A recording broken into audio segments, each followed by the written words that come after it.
Every evening in the Qing dynasty Forbidden City, a head eunuch carried a silver tray into the emperor's dining chamber. On it sat rows of green-tipped wooden tablets, each inscribed with the name and rank of a woman who was biologically available to share his bed that night. If a woman had begun her monthly cycle, her tablet was quietly turned sideways on the tray, or removed entirely. The process was silent and total. No explanation, no discussion. The emperor would never know she had been there at all. This was not discretion. This was state security. In the imperial harem, a woman's menstrual cycle was not a private matter of health. It was a government function, tracked and policed with the same precision the empire applied to tax collection and troop deployment. A single missed period could signal a royal pregnancy, while a woman who concealed that she had stopped bleeding might be carrying an heir the emperor had never fathered. And if a drop of blood appeared in the wrong place, the woman responsible faced the charge of great disrespect, among the gravest offenses in imperial law. Palace dramas romanticize the moment of selection.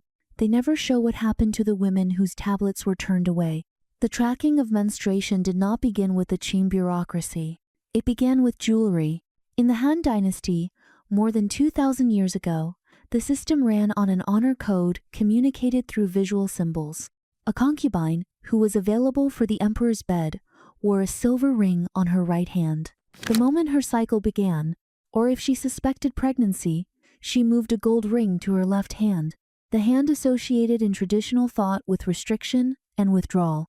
The gold ring was a silent alarm, telling the emperor she was off limits without a word being spoken. Another signal was less subtle. A bright red dot of cinnabar painted on the forehead or cheek, vivid enough that the emperor and his attendants could identify a menstruating woman at a glance. Centuries later, the decorative beauty mark known as the huadian, one of the most iconic cosmetic traditions in Chinese history, may trace its origins to that functional red dot. The origin was not ornamental, it was biological. Now these systems relied entirely on trust. And trust, in a palace full of competing women, was a dangerous assumption. The most consequential failure occurred in the 2nd century BCE, when Han Jingdi summoned his favored concubine, Chengji, to his bedchamber. She was menstruating. Unwilling to refuse the emperor and risk losing his attention to a rival, she dressed her personal maid, Tang in her own clothing and sent her to the imperial bed in the dark. The emperor was drunk. He noticed nothing. How that substitution unfolded, the gamble, the darkened chamber, the altered bloodline, is its own story, and one we've told in full. What that telling didn't trace is how far the altered bloodline reached. Tang became pregnant and gave birth to a prince named Lo Fa, who was marginalized because of his mother's low birth and granted a poor remote territory.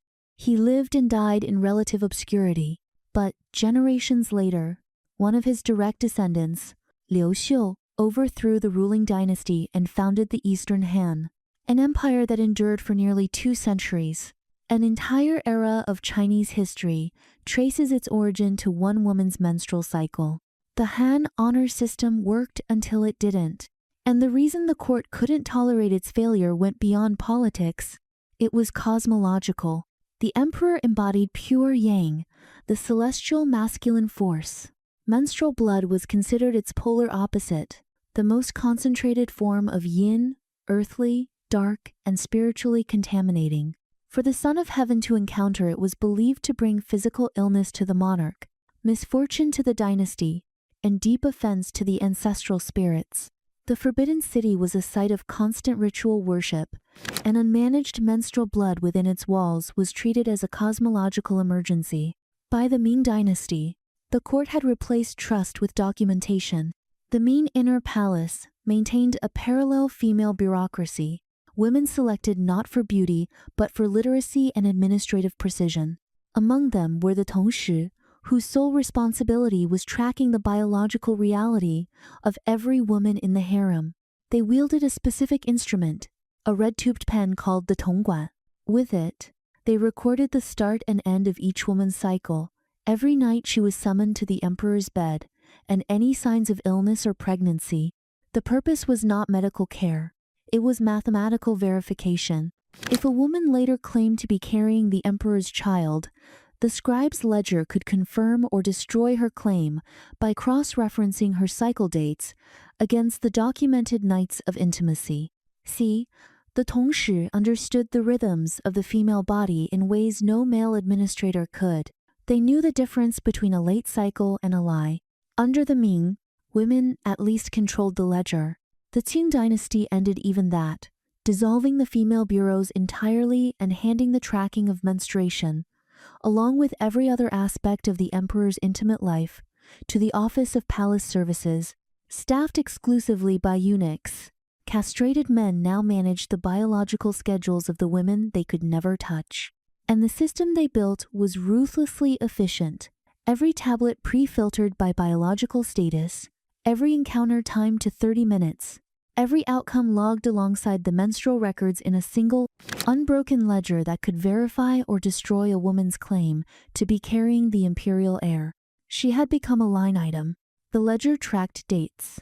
It did not record what the days between those dates actually felt like. The primary tool for managing menstruation across multiple dynasties was the menstrual belt, 月事带, a long, narrow cloth pouch that tied around the waist and secured between the legs with attached strings. The belt itself was merely a receptacle. What went inside it depended entirely on rank. For the empress and the highest-ranking consorts, the filling was fine cotton or soft white paper, expensive, comfortable, effective. For everyone else, the vast majority of palace maids and lower concubines, the filling was plant ash, sifted to remove sharp remnants of charred wood, packed tightly into the pouch, and sealed. Plant ash was not a primitive choice. Its alkaline chemistry made it genuinely effective, highly absorbent, naturally deodorizing, and mildly antibacterial in an era without modern sanitation. But it was also heavy and coarse, prone to chafing against the inner thighs during the rigid kneeling that palace etiquette demanded for hours at a time. If the ash had been improperly sifted, and for a low-ranking maid doing her own preparation under time pressure, it often was tiny fragments of grit pressed directly against sensitive skin with every movement. Because cloth was valuable, every belt had to be laundered and reused. The soiled ash was discarded. The cloth soaked in cold water, scrubbed with alum and soap locust until the stains lifted and wrung clean. Then came the problem of drying. To give you a sense of how dangerous even this mundane task was, a menstrual belt spotted by a male member of the imperial family or a high-ranking eunuch could trigger the charge of great disrespect, the same charge that ended careers and lives. So women dried their belts behind folding screens, tucked into hidden corners, or, during Beijing's brutal winters, draped over smoking charcoal braziers inside their quarters. The grand halls of the Forbidden City smelled of sandalwood and imported perfume. The rooms where women actually lived smelled of wet cotton, earth, and alum. The palace didn't just track menstruation. It punished the evidence of it. For the laboring class of palace maids, an unexpected leak was not an embarrassment. It was a criminal offense. Leaving a bloodstain on a carpet, emitting an odor, or grimacing in pain within the emperor's presence could trigger great disrespect. To prevent any biological smells, maids restricted their diets to roughly 80% of their stomach capacity and avoided fish, garlic, and strong-smelling foods entirely. This chronic undereating created a vicious cycle. The malnutrition worsened their menstrual symptoms, heavier cramps, irregular cycles, unpredictable flows, the exact conditions they were starving themselves to prevent.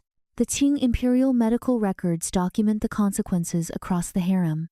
Severe menstrual pain was epidemic among palace women, attributed by court physicians to the penetrating cold of stone courtyards, the emotional weight of lives lived under constant surveillance, and what traditional medicine called cold womb. High-ranking consorts received personalized herbal treatments from the imperial pharmacy, warming formulations designed to break up stagnant blood and ease the cramping that the palace's own architecture made worse.